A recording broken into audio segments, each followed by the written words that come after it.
In today's video, I'm going to teach you how to sign into Pinterest.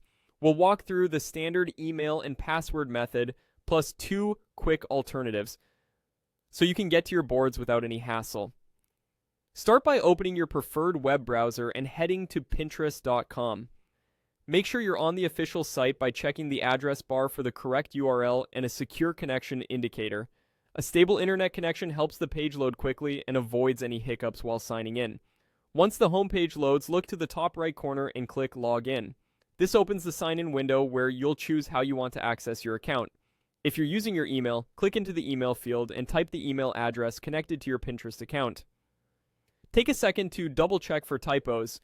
Extra spaces or a missing character are common culprits if logins fail. If your browser or a trusted password manager suggests an autofill, you can use it, but only if you're on your personal device. Next, move to the password field and enter your password. Passwords are case sensitive, so be mindful of capital letters and any special characters. If you're pasting from a password manager, confirm there are no extra spaces at the beginning or end. Keeping your password updated and unique is a good habit to protect your account. Now click the Login button.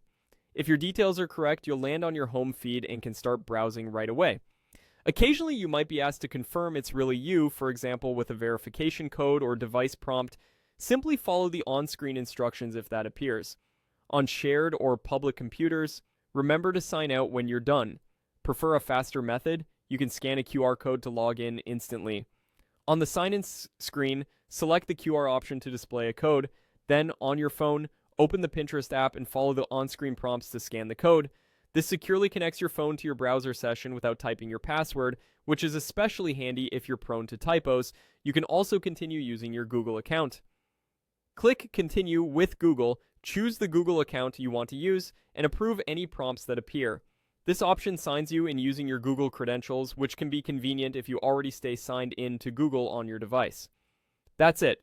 Go to Pinterest.com, click Login, enter your email and password, or use the QR or Google options for a quick, secure sign-in. Enjoy pinning!